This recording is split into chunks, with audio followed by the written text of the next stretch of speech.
To order the Sebastopol Planning Commission meeting of June 13th, 2023.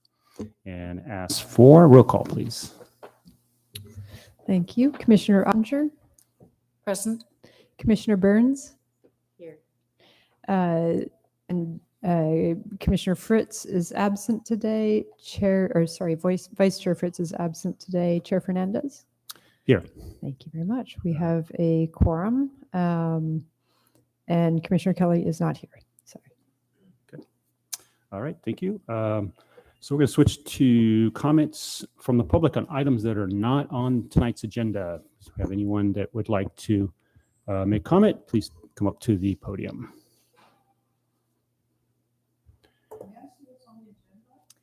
There are agendas at the back of the room, if you'd like. Okay. Go ahead and close public comment for items not on the agenda and ask for any statements of conflict of interest. Okay. Just for note, I had surgery a couple weeks ago, and I'm here to have a quorum, so may have to rearrange some of the agenda items so we're not here that long, and I can make it through the whole meeting. So I'm going to move approval of minutes to the next meeting, if that's okay with you guys. Okay. And we'll go ahead and move on with item 6A, Peacetown Conditional Use Permit. All right, thank you. So tonight's item is a temporary use permit for the Peacetown Concert Series. The events will be held Wednesdays starting June 14th, running to August 16th, starting at 4:30 p.m. and ending at 8:30 p.m. The permit includes stages at the Crooked Goat, Wood Floor Foundry Building, and the Community Market Lawn. There are some changes to this year's permit, however, and those include the request to add after-hours locations at the Hot Monk, Third Pig, and Gravenstein Grill. This also includes the closure of McKinley Street to allow craft vendors and an additional School of Rock stage on McKinley Street. Both these permits still do require a parking monitor to ensure that private parking lots are not overtaken during this event series. I do want to note that as the first scheduled event is for tomorrow evening, the current permit would not meet the minimum deadline to allow an appeal. And with that, the planning director has the authority to extend a temporary use permit for a one-time 6-month period. And we'll be doing so for last year's permit, which is 2022-038. Those conditions of approval will be subject to tomorrow evening's event.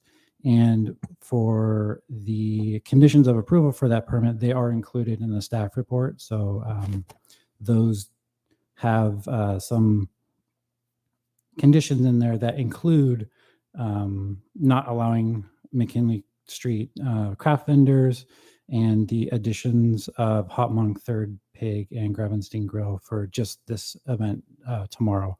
The rest of the permit and those events will be subject to this year's permit, which is 2023-040.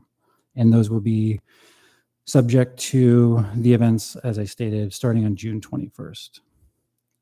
So with that, I don't have anything else for the staff report. If the commission has any questions, okay, I'm here to answer them. Yeah. So at this point, if any commissioners have questions from staff?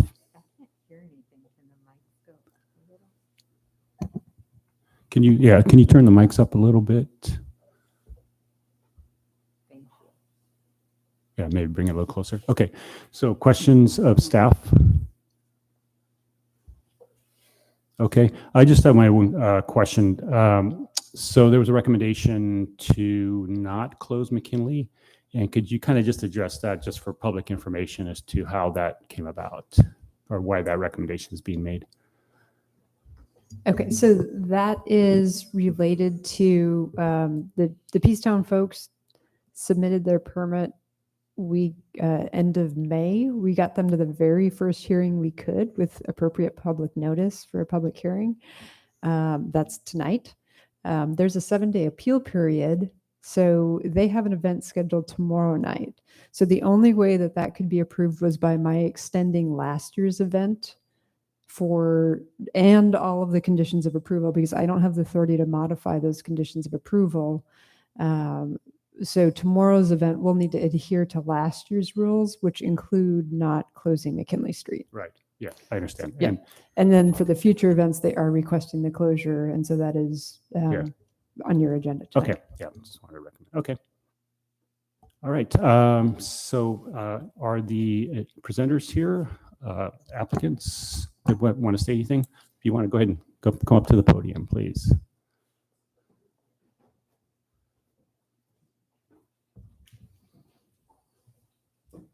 So I'm Jim Corbett, and I'm here with Elizabeth Smith, our Executive Director of Peacetown.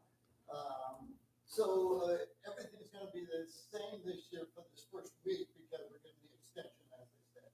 But what we're looking to do in the second week is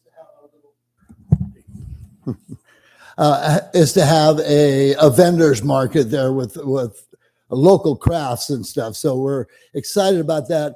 The important part of that, and I think not only for the crafts, but also as a safety measure, we want to close off McKinley Street to traffic during our 5 to 8 show, basically. So because Elizabeth has the family village and the kids are running around there, we always get a big crowd near the School of Rock stage, which is right there, that corner of McKinley where Acre Coffee is and the playground. So just for safety reasons, we're really looking, that's the big reason we want to close the street for this the event. And we've dodged bullets in the past and there have been some close calls. So we definitely don't want any injuries and stuff. So that's why we're kind of presenting that.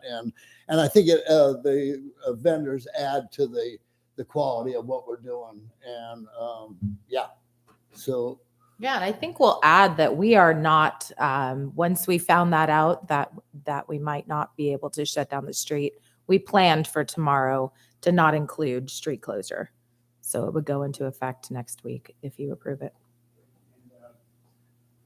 And as far as you're aware of all the stipulations for noise ordinance and so forth, I know it's kind of difficult to kind of put on some community events and try to stay within that, but just kind of want to reiterate that. Hopefully we can all make it work.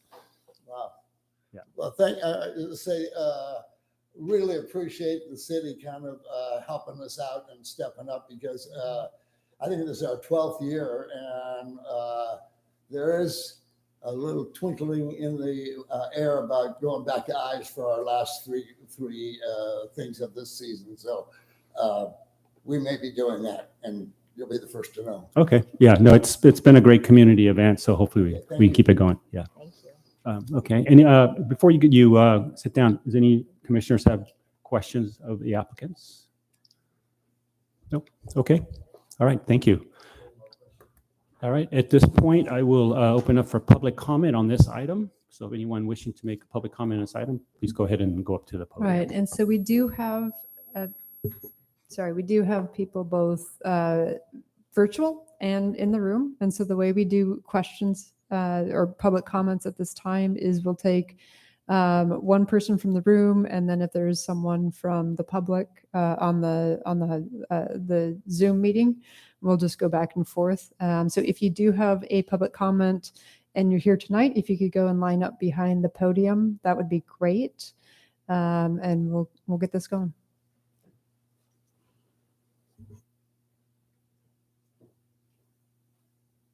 Hi, my name is Susie Balomo, and I'm the owner of Il Fusti, the oil and vinegar store on McKinley Street.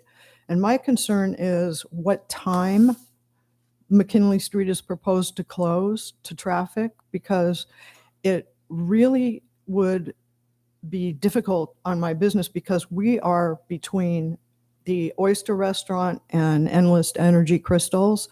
And people that walk by when there's booths and craftspeople set up during Head West, it really hurts our business. It really takes away from our business because nobody looks up. Head West is usually our worst weekend. And I'm the sole owner and the sole person that runs the business, so I can't have a booth down there and be in two places at once. So anytime there's a street closure or an event, our business does suffer. So my concern is the closure of McKinley Street and why it has to be that part of McKinley Street and not down further where the theaters are. And I know my neighbor, Sean at Endless Energy Crystals feels like-minded. So we're just wondering about what time it would close, when the streets would be closed, and we're just worried about how it would affect our business as Head West does. So anyway, thank you. Okay, thank you. And we'll go ahead and address that after everybody's done making comments. Okay, so if there is anyone virtually on the Zoom meeting who would like to comment, if you could either raise your virtual hand or note in the, and I'll check and make sure in the chat to me. If you'd like to make a public comment, that would be great. Okay, I do see Roxanne, Chair Fernandez. Okay, go ahead, Roxanne. Hi, thank you for having this meeting. And I just wanted to reiterate that we're really appreciative of the support that we've received from the city with regard to our major concern, which is parking, of course. And the shout out that we got in the paperwork saying that they would gladly be providing parking monitors. I did notice that the approval of the TUP from last year specifically noted Rialto Cinema's parking lot. And in this year's, it just says private lots. And I can't speak for the landlord because she has an interest for Johnson Street, which isn't a parking lot at all. It's a legal street, not having parking there. But I just want to make sure that when people talk about the private parking versus the public parking for Rialto Cinemas, that the private parking lot is private. And we just need to know and make sure that the parking monitors are great when they're there, but that they will be there to help us. So that's my only comment. I thank you for giving me some time to talk about this, and I appreciate you all. Thank you. Thank you. Thank you. Are there any other public comments from within the room on this item? Okay. Are there any other public comments from anyone attending virtually? And again, you can actually at this point go ahead and unmute yourself if you are virtual. I do see Jennifer from the Barlow. Okay. Yeah, go ahead, Jennifer. Thank you. Can you hear me okay? Yes. Okay, wonderful. I just wanted to specifically address Roxanne's concern and let her know that I have pre-scheduled the parking monitors for the remaining Wednesdays for all of the Peacetown events for the Rialto parking lot. So I just wanted to make that comment known, or that knowledge known. Okay. Thank you, Jennifer. Thank you.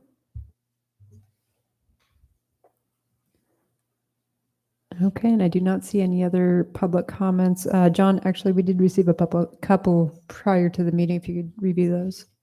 Yes, we did receive a couple public comments, and they're included within the staff report. Okay. Thank you for that. So at this point, I will close the public comment. And if you want to address the hours for closing of the street that the Yeah, I think we'll have the applicant address the hour question from a member of the public, if you don't mind, Jim. So the question was what will be the time frame for the McKinley Street closure? And Jennifer, I don't know, since you're at the Barlow and coordinating, who's Elizabeth? Oh, someone needs to be. Yeah. And I'm sorry, because this is being recorded. Can you go to the mic and answer? Thank you. Yeah, thank you. I'm a little deep, so.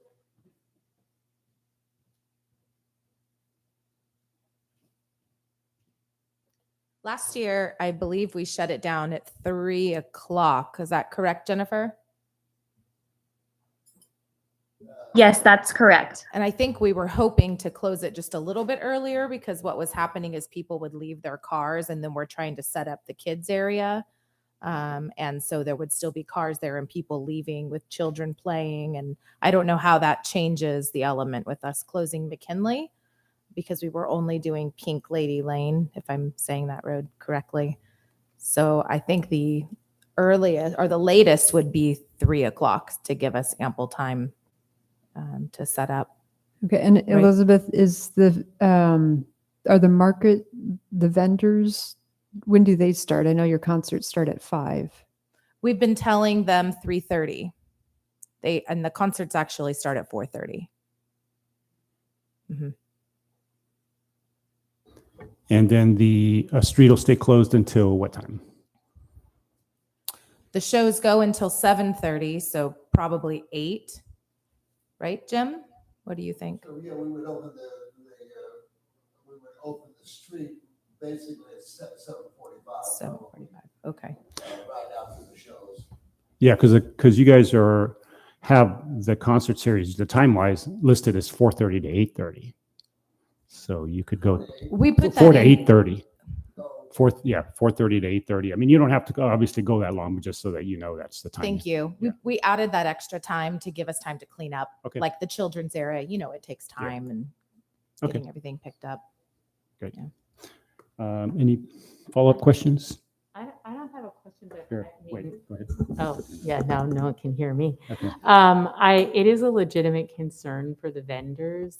Usually you would think parades and events like bring business to your retail establishment, but it actually is quite the opposite. People are so focused on what's going on that they don't go to the stores. So I think we're asking a lot from the vendors in the Barlow to continually pay the high rent that they're paying and take a hit for Go West and for Peacetown. There's just a lot of events. So I'm wondering if there's some kind of win-win situation we can look at. I did hear from the woman who spoke tonight that she's a sole proprietor and works there, so it's unrealistic for her to have a booth. My first thought is, could they have a free booth and be able to take advantage of maybe getting some new clientele and have a way to bring money in. But I do think that is something that should be sorted out. And it's obviously not just Peacetown, but the more that the Barlow is bringing on these events, it really does hurt the retailers there. So I think we have to be mindful of that and kind of see a way that we can forge forward and be inclusive, because they're not going to walk up there. Even if you guys didn't have the vendors down there, it's just historically proven that people don't shop when there's another event on a site. So that would be my concern.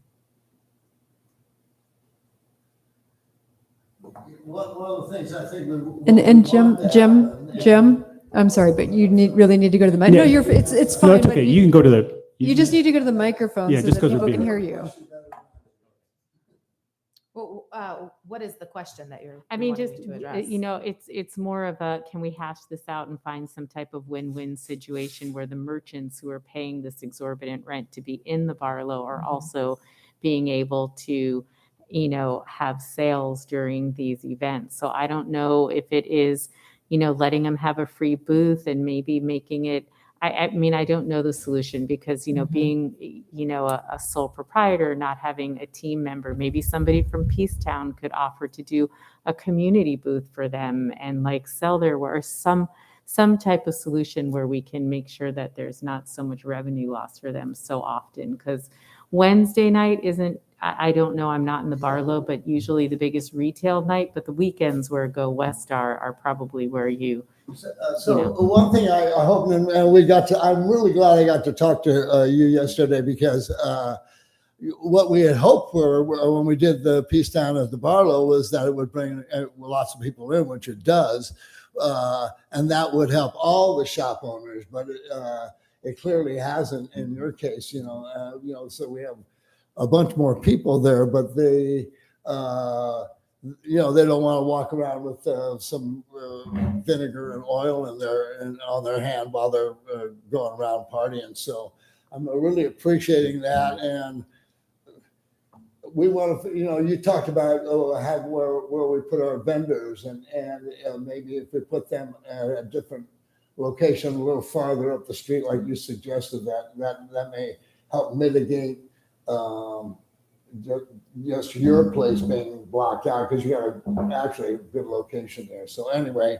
Yeah, I mean, just so you understand, it's not necessarily that they don't want to carry around the vinegar. It's that traditionally on-site events deter from the regular retailers there because it splits their finances, it splits their attention. They came for that. It just is, like the Apple Blossom Parade is like one of the worst days for everybody down because they're all there. You would think all those people are on the streets and they don't walk into the stores. They leave. They came to see the parade. They go to, so is there a situation where you guys can look at, that can be inclusive of the merchants? That's, just something you guys can hash out, but a concern that I think is a reasonable request.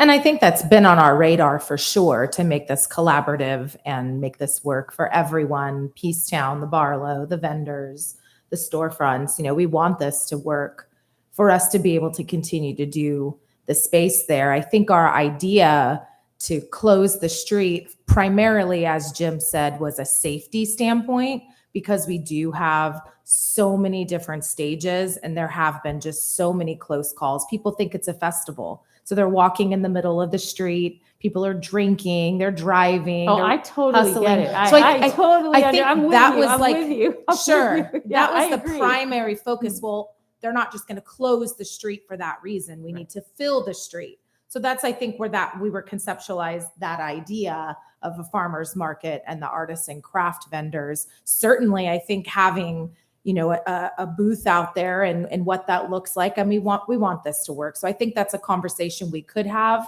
And I also understand and respect in her case, that's not always so easy when you're in business for yourself and you're the sole employer, employee and employer. So I think that's a conversation we're very open to having. And so maybe between the Barlow and us, and maybe we could get together with some of these businesses and listen to them on how we can make this collaborative.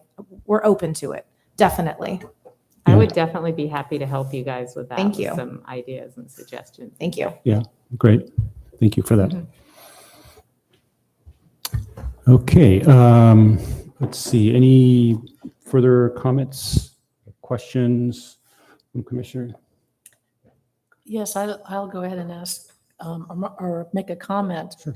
I am excited about the possibility of people coming to Ives Park because I hear that a lot from people that they really wish it were back at Ives. So having some of those would be great. Carrie, there were some concerns previously about closing McKinley Street because of health and safety and getting emergency vehicles in. Is that not an issue during this time frame? So there are requirements that there be folks stationed who can open up McKinley Street during that time in case there is an emergency. And so that is one of the conditions of approval for the closure. Okay, so that satisfies And that's safety. the same as for Head West and when they do those.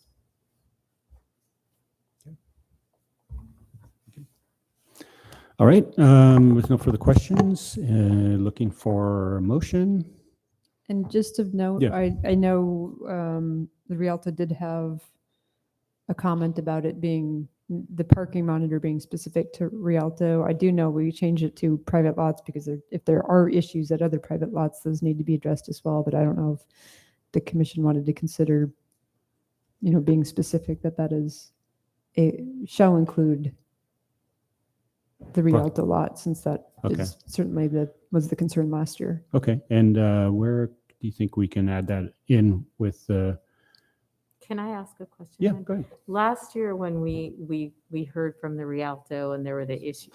Last year we heard from the Rialto and there were the issues with some of the security guards were like sleeping and not doing their job and all of that. Did that get better? Because I never heard after that. Did it get better with the parking and the Rialto and? We did not hear complaints later on in the Okay. season, but I guess that's actually where I would, maybe the chair could ask the Rialto representative, Roxanne, if you wanted to hear her comments on that. Okay. Yeah, Roxanne, did you hear that comment? Do you have any feedback on that? I did. Yes.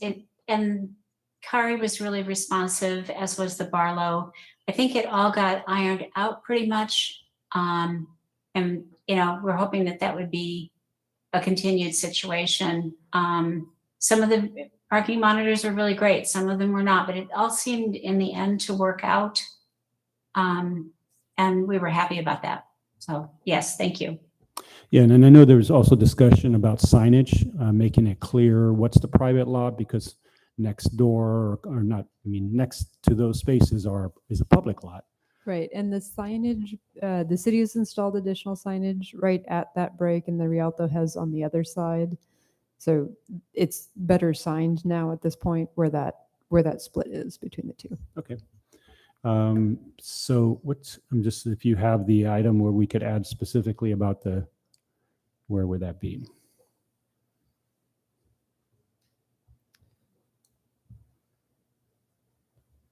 And John, I'm going to ask for this help because I found it in last year's version, but not in this year's. So it's condition number 4 for this year. Last year, what we had is, let's see. What page of the document is that?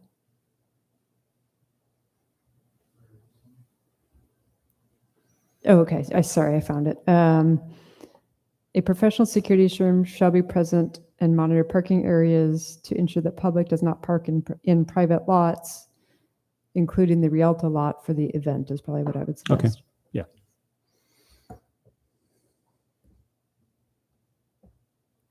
All right. Go ahead. So I'll move that we approve Exhibit B with this change to item 4 regarding the parking.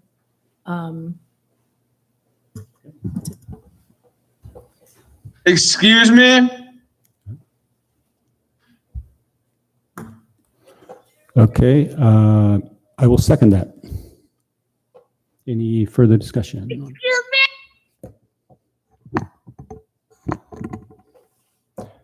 All right. Call for the vote.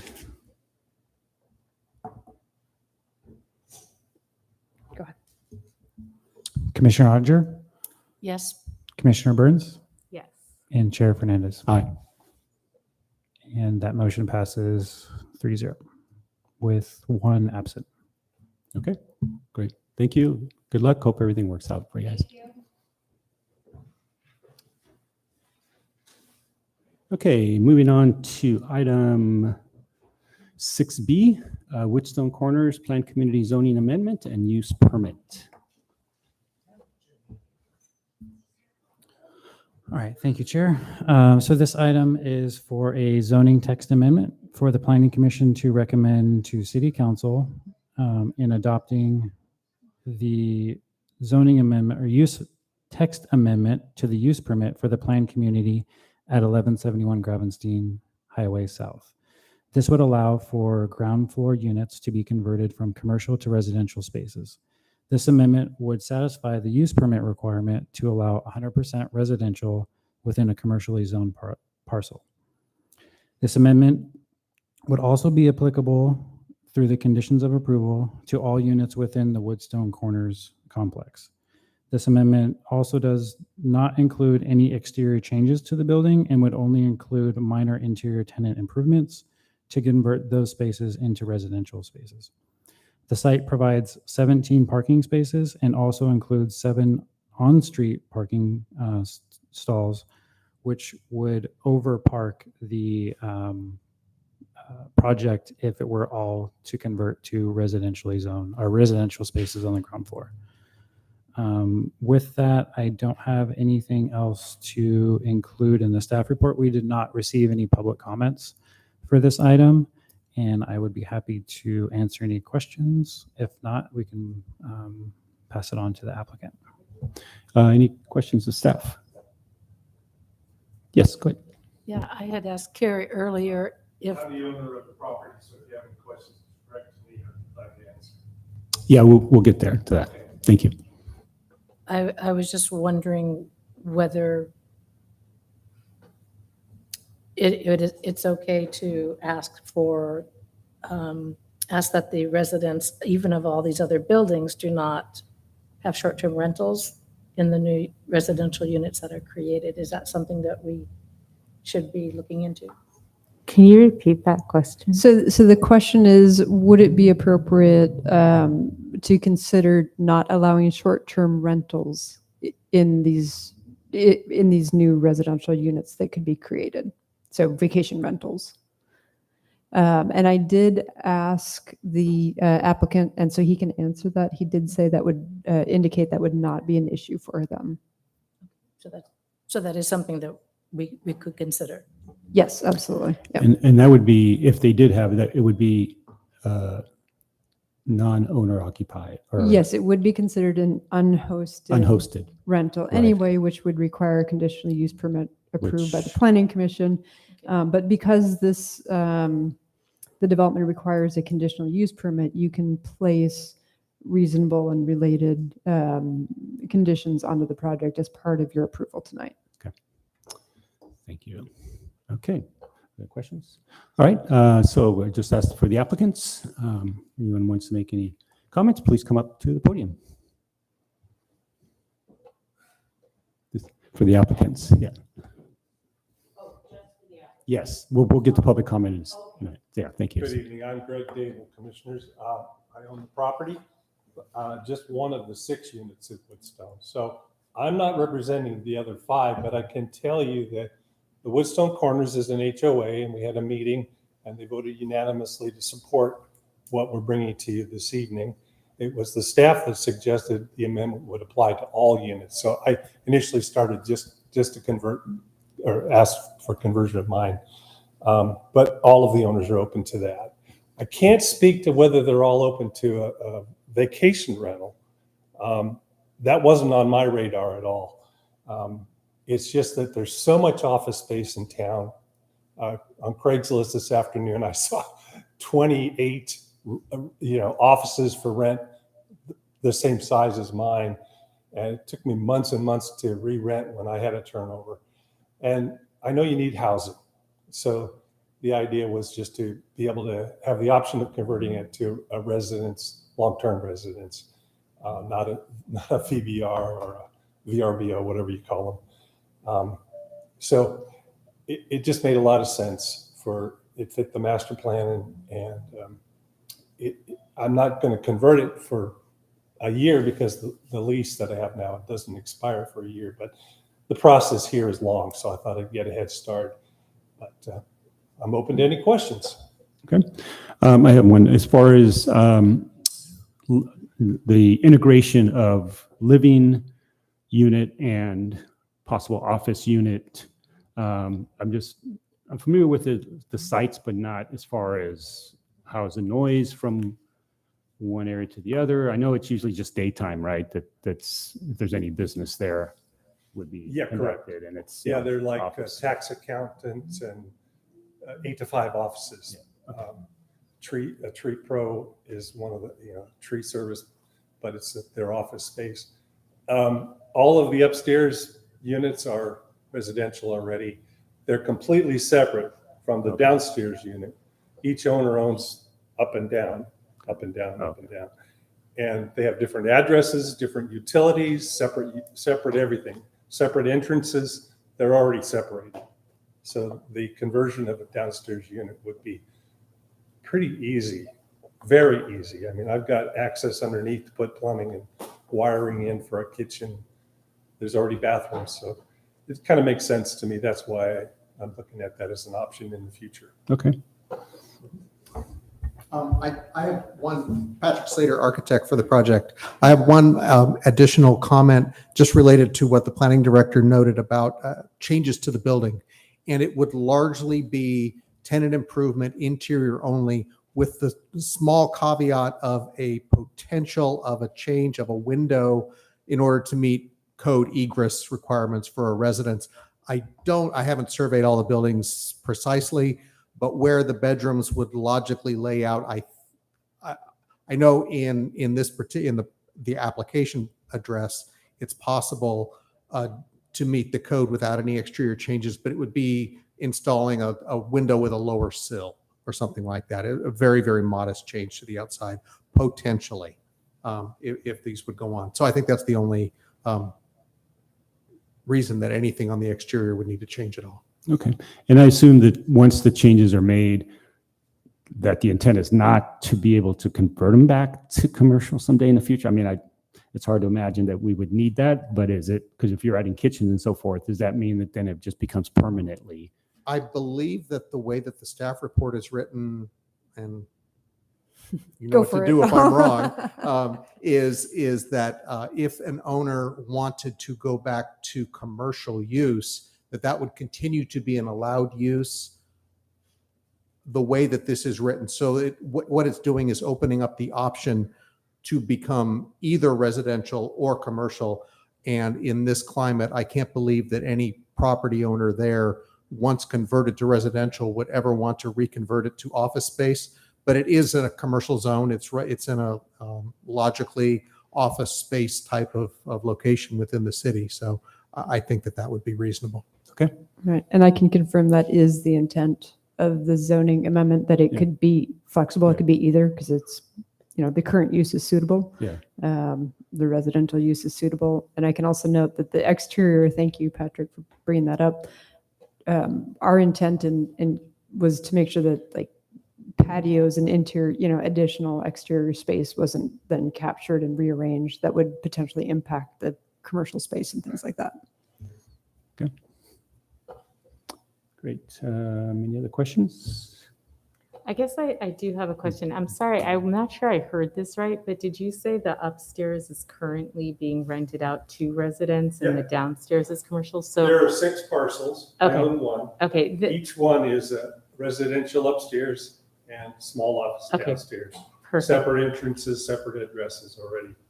Yeah, I think you're absolutely right. There is a real issue with housing in Sebastopol, but office space you can't, get rid of at this moment. So my question is, for what we really lack here is moderate to low income housing. So I don't know if you can share this, but I'm wondering how large the units are there now and what the rent is and what your thought is on market value or renting. I rent the upstairs for $1,600. And It's a 2-bedroom. as well. 2-bedroom, okay. So I could probably rent the downstairs for about that as well. And I have a couple other properties in town that I rent residential as well, in that range, 1,800 tops, depending on location and amenities. Thank you so much. Yeah. Good. Okay.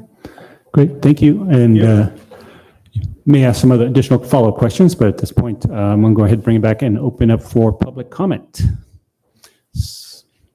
All right. And so any public comment? It looks like we have someone from the room. So please go to the mic. Thanks. I'm Dana O'Gorman. I also own one of the units, and I just wanted to mirror, if we can get approval, it would be fabulous. When we purchased, it was obviously vacant, and we rented the apartment immediately and had multiple applications, and it took about 8 months for us to rent the downstairs.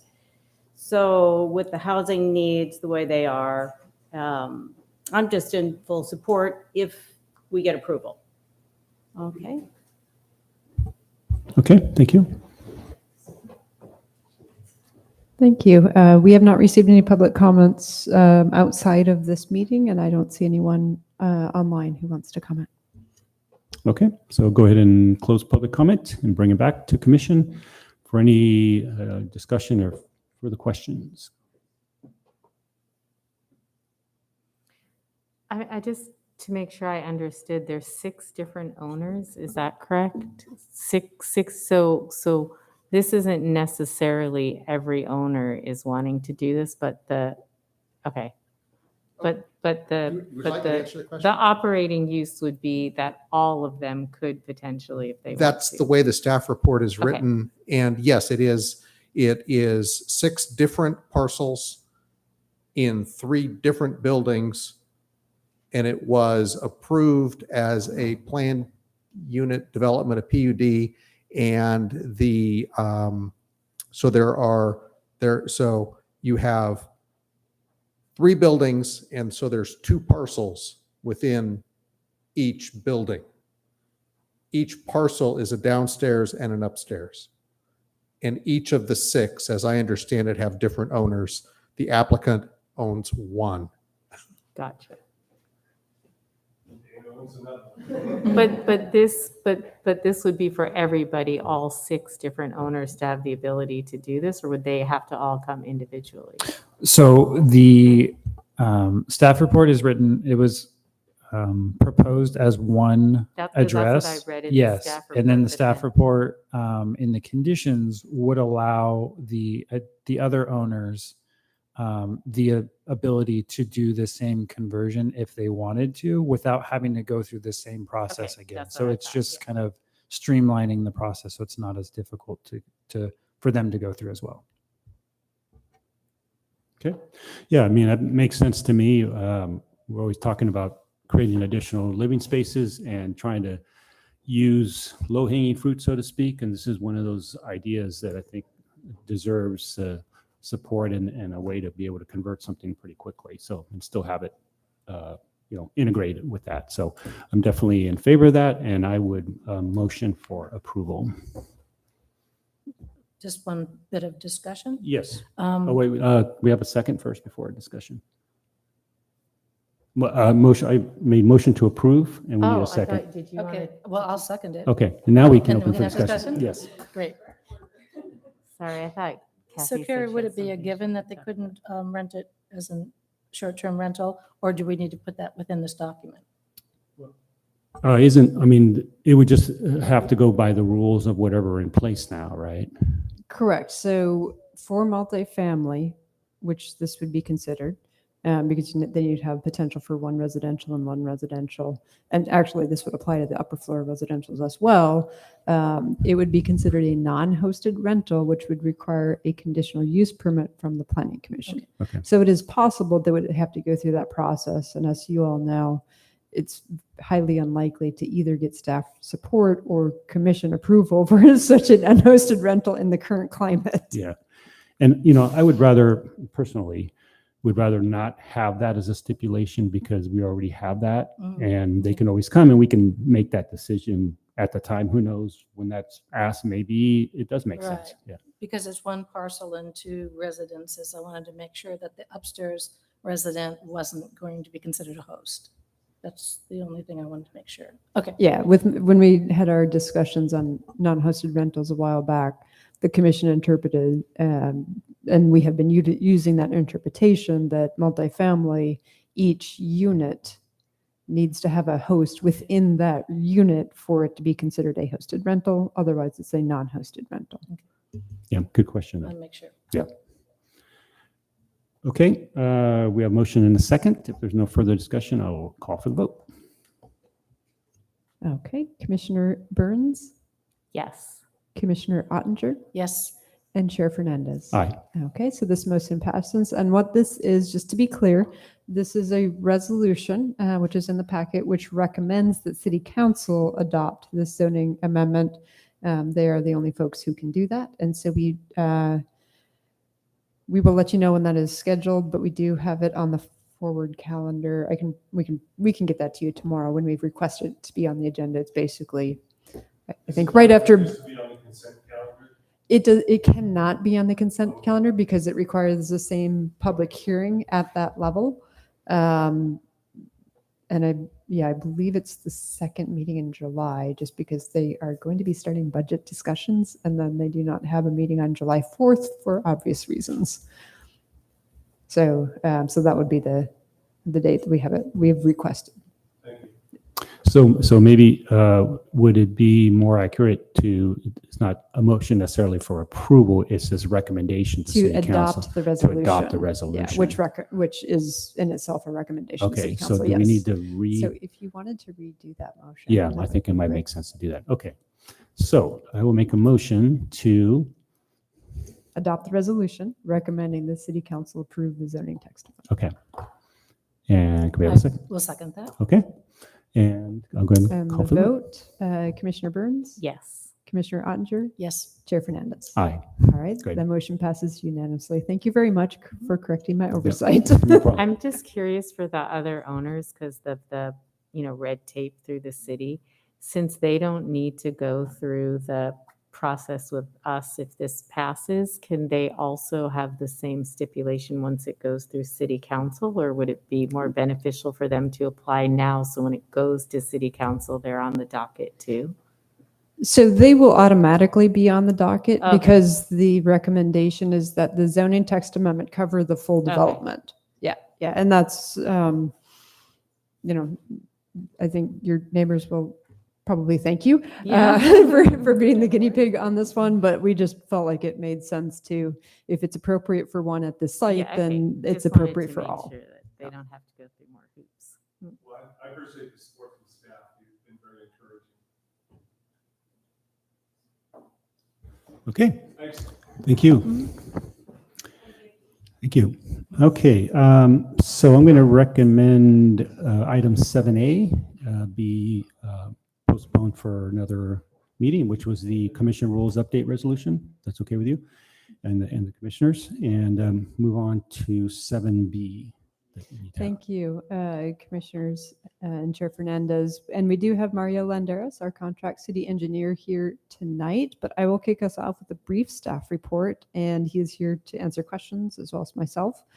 What is before you for this item is a determination for the proposed capital improvement plan, that the projects within the plan, so the projects that the city is proposing to do as part of its capital improvement funding for the year, are consistent with our general plan.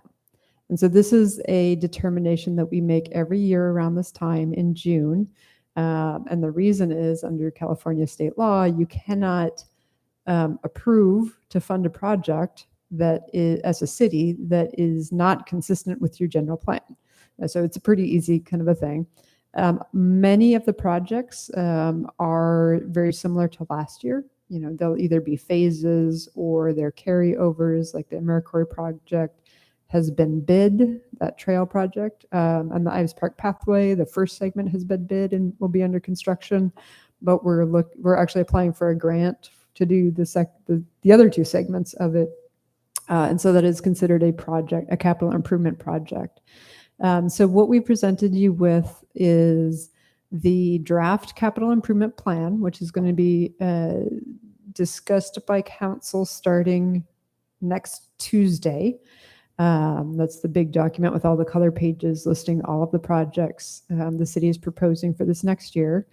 And the staff report and again, would be adopting a resolution finding that the projects are consistent with the general plan. And that includes the various findings from the general plan that staff has gone through and said, okay, well, these projects are consistent with, and let me actually just kind of go through like the circulation, the street projects, the sidewalk improvements. Those are consistent with the circulation element policies. The open space in terms of the spending on street trees and stormwater, the community facilities policies regarding maintaining city infrastructure. And we do have some projects regarding ADA accessibility upgrades. And then the housing element, we do have a couple of housing elements projects in there in terms of potentially applying for a grant to purchase existing housing units, deed restrict them, and resell them. And then, and I think that's about it. And I believe we have one as well in terms of creating art in town. We have a couple of art projects in the capital improvement plan. So I'm not going to go over all the projects, but if you do have questions about any of them, again, Mario is here from GHD on the screen. And I am here, and so hopefully between the two of us, we can answer any questions you might have. Okay, thank you. And Mario, I don't know if you want to go ahead and make any comments at this point. No, I think Carrie presented that very well. And as she mentioned, I am available on various categories and projects should you have questions. Thank you. Okay, thank you. I guess open up any questions of staff at this point.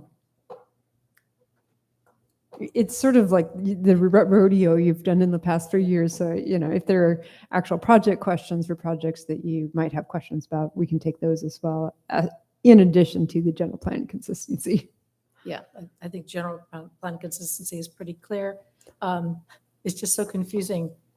I mean, during COVID, we were going to fund the improvement to the pathways in Ives Park from High Street to the children's area, and it still isn't done.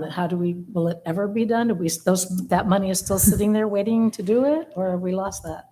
That money is there, and actually Mario has just gone through the process of putting that, the segment 1, which is from the southwest corner to the pool building. Mhm. That has been bid, and that I believe that bid has been awarded. Mario, can you talk to schedule on that for a little bit? Yeah, certainly.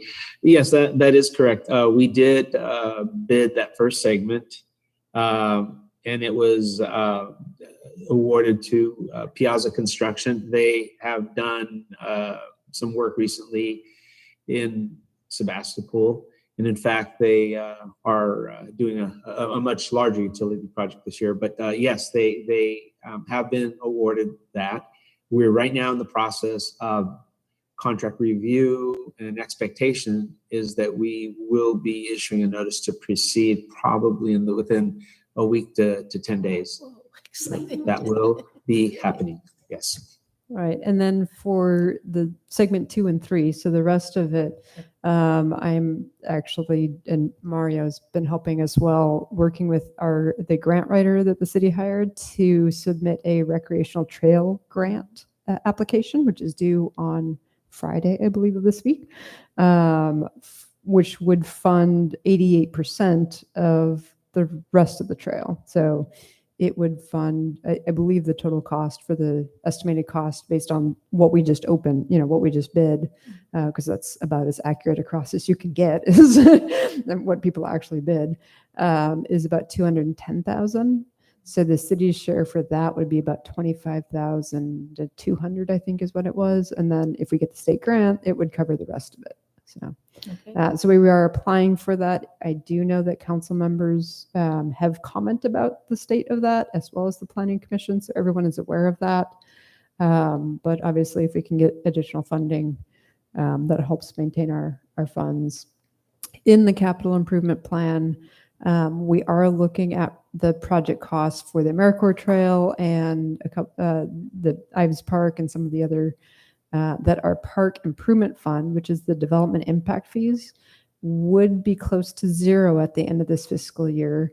But our Measure M park fees, which is the sales tax, the county sales tax for parks, would be at a higher level. And the reason for doing that is because the Measure M is a lot more flexible. Like, for instance, this is, it can be used for maintenance, so that aren't eligible for a lot of grants where it's only for new construction. So fortunately for Ives Park, because it's replacement, they're actually both eligible for, they are eligible for grants.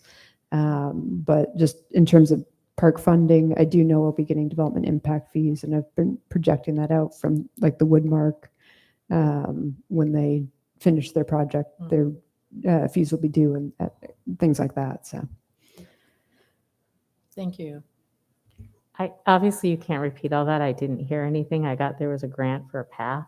That's what. Yes, in Ives Park. So the first part of it is being constructed in a week or two, and then we're applying for a grant for the rest of it. Okay. Okay. We open up for public comment. Absolutely. However, I do not see any members of the public. They were clearly all interested in items 1 and 2 tonight. Okay, so just for the notes that we did open public comment, and now I'm closing public comment. And I can note for the record that we did not receive any comments outside of tonight's meeting. So bring it back to commission, and you're looking just for resolution that it does meet general plan? Yes, so this would be adopting the resolution we prepared for you, which does find that the capital improvement plan is consistent with the general plan. Then I move Okay. that we adopt the resolution finding that the capital improvement plan for fiscal 2023 to 24 is consistent with the general plan. Okay. What it says She's making a here. motion to approve for the capital improvement project. Okay. I can second it. Okay. Thank you, Commissioner Burns. Motion is second. No further discussion. Go ahead and call for the vote. Okay, Commissioner Burns, Yes. Commissioner Ottinger, Yes. and Chair Fernandez. Aye. Thank you very much. We have a unanimous approval for that, and Mario, I'll be able to get you that resolution signed tomorrow. Thank you. Okay. So I'm going to skip subcommittee updates, and if there's anything planning director's report, let's go to that. Yeah, I do just have one item or a couple items. One is that the budget committee has completed their reviews, and so the city council will be starting budget discussions next Tuesday. They have also asked for the June 27th. I believe I emailed you, Chair Fernandez, about this, as they anticipate having to go on for that. And because we would not actually have a quorum for that meeting, and we don't have all of the items were kind of stacked tonight that we needed votes on, I am proposing that we cancel the 27th. The other, so I think that's it, but just knowing that those budget meetings are coming up if you are interested. The other news that I have is I did receive a resignation from Commissioner Kelly today. So we will be thanking for her for her service for many, many, many years. We will be recruiting soon for a new commissioner. So. But Can I that, ask a question? It was my understanding that she held some seat where she didn't have to live in the city. Is that No, that's correct? me. actually, that's her seat. Oh, that's you. Okay, sorry. Yeah, Linda does live within the city. Yeah, she lives way on the other side of the street, right? From the city limits. All the way across. All the way across. Okay. So did you hear her saying that recommend canceling the June 27th meeting? I knew that though. Okay. we spoke. All right. Okay. I did hear though that Commissioner Kelly resigned. So what does that mean for? So what that means, just like anytime a commissioner's seat is up, is that we go through the recruitment and city council goes through the interview process to appoint a new commissioner. 4 people, Paul will be back from his vacation after June. But 3 people constitutes a quorum. So 4 does as well. And we will hopefully get a new seat, new commissioner seated soon, but that usually takes about 3 months between the advertisement, the council interviews and all of that. And if I understand this correctly, that person would finish out the term, Correct. which comes up in December, if I'm correct, because her and I are in the same Thank rotation. you. That is helpful to know. Yes. Yeah. Thank you. So the new person would just finish out Her term. her term, which is up in December, December. but Right. then they could reapply. Correct. So Correct. she And is often they do resigning if in the they're middle of yeah. the term. I Yeah. got it. Yeah. Okay. So if it takes 2 or 3 months, I guess they're going to serve for 2 or 3 months, I guess, right? Before their term ends. Right. Yeah. And then So they it can would be for reapply. the potential fall. Okay. So I just have a question of Carrie about this. Yeah. So it turns out that we need to have all 3 of us here present to have a quorum. Or, You need 3. So we now have 4 commissioners.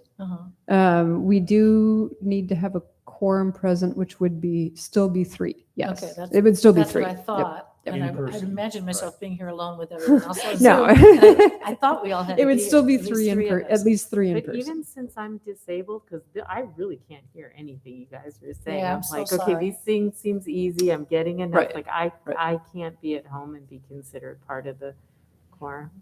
Not for the in-person quorum part, but you would be as a quorum of the total. know, So it like just if, is- like if Paul's here, then we have a full 4. It doesn't, you can still vote when you're, but they're No, I realize state that. law I just is feel that bad it's, that it yeah, doesn't help the it's poor. 3 in person. I'm just wondering if maybe we can. We checked on this, trust me. If that's the only reason you're not attending, if there's a way, because, you can get headphones. Like if you had headphones for I this. can't, I don't have it here. Okay. Yeah, So that, so even with. I don't, well, yeah. here I have a hearing aid. Got I it. can't, I don't So that know won't any, help. yeah, it's a little more complicated. Well, we don't need to waste Yeah, time with okay, that now. yeah. I just, if Yeah. there becomes an issue with 3 people being here, we'll just have to. Yeah, yeah, and I do want to appreciate Chair Fernandez, who came despite his being in mid-recovery, and Commissioner Burns as well for accommodating this. I do appreciate Yeah, this. thank you. Yeah, oh my God, Yeah. thank you. And I was just concerned because I have a 102-year-old mother-in-law, and she needs 24/7 care, and so we're going back and forth to Bend. And so, I could vote if someone else were here at the Right. meeting. Right, and so, yeah, I would say just if you have any, like, I know As you're not soon here as- on the yeah. 27th, which is why when council asked for the day, I said, well, that seems fine. Yeah. No problem. We'll front load everything on this meeting, which we did. Mhm. And yeah, just if you do know that you're going to be remote, I'll try to, just let me know, and we'll try to Yeah. coordinate best we can. I'll do what I can to plan around those meetings. I think I will be here for the next one, but maybe not at the end of the month. So- Okay, and I can also work with Chair Fernandez. We do know when it's just a discussion item versus when we'll need a vote. So that we Sure. can, we've actually, John and I forecasted out through August or September at this point. So we can talk about that. Yeah. Good. And I think it might be useful, since we're down to 4, to maybe send out just an email reminder to all the commissioners that, hey, here's the dates for the meetings, and if there's something you can't make, please let us know. So we're all kind of hip. Okay. Well, if there's nothing else, I will adjourn the meeting. Thank you, guys. Thank you. Thank you. I made it. You did. Oh, And we've man. got time to spare. You could sit for another hour. No.